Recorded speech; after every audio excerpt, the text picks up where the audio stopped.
yesterday evening, they started to evacuate both Marysville and Yuba City because of the strain on the spillway there at the Oroville Dam.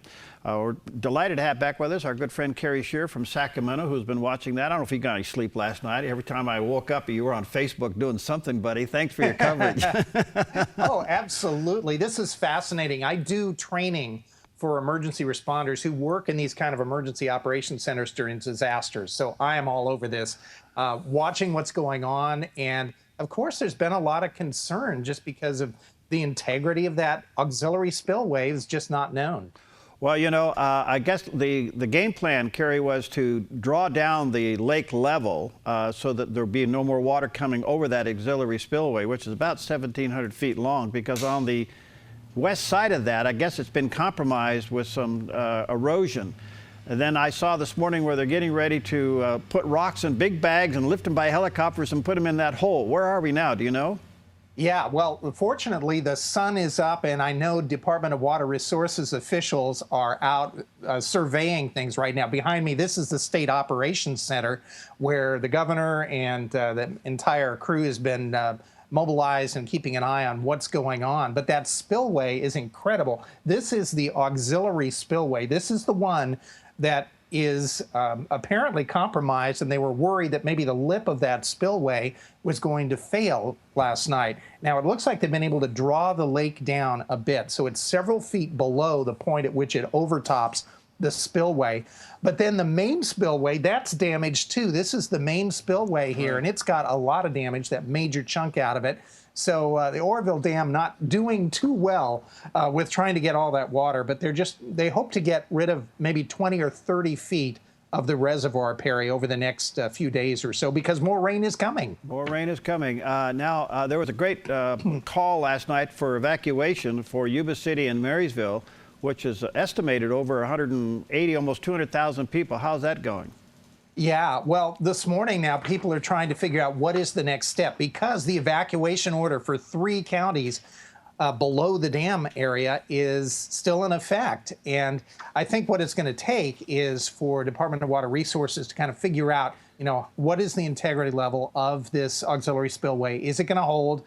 Are they going to be able to use the 8 to 12 helicopters that they've got available to drop rocks into that and shore it up a bit, and then maybe at some point lift the evacuation order? But we just don't know. Right now, the evacuation order is still in place. People have had to move to high ground from Oroville, from Gridley, from Yuba City, Marysville, and try to find some place to go.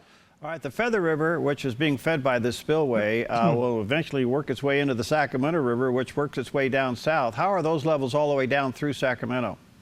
So far, extremely manageable.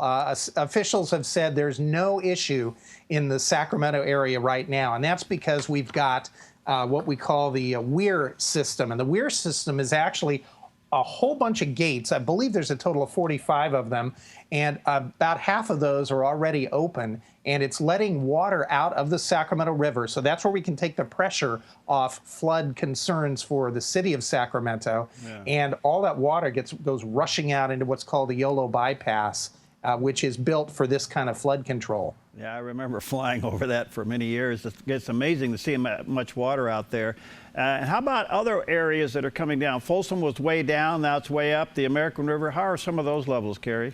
Oh, they are all within, you know, safety levels, and there's no issue with any of those right now. So they're doing very well. But, you know, we haven't seen something like this. I remember we had major floods north of Sacramento in 1986, and then our next really big flood area was 1997. So we haven't seen anything like this in 20 years. So this certainly has got officials concerned, and there have been so many responses. The National Guard is ready with something like 23,000 people. The CHP has sent 150 officers to help control traffic up in the area.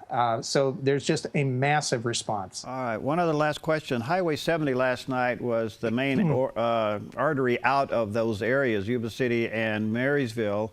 Anywhere along those routes, is it compromised or possibly compromised?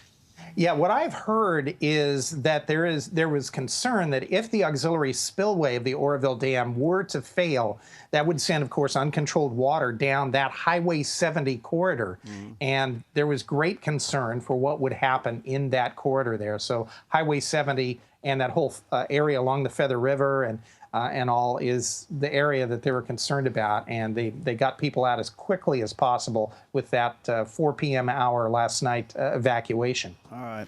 Kerry Shearer, live from Sacramento. Thanks, buddy. We'll check in sometime soon and see how it goes. Thanks for thanks. Get some sleep. I know you've been up all night. I'll do that. Get some sleep. All right. All right. That's Kerry Shearer, live from Sacramento.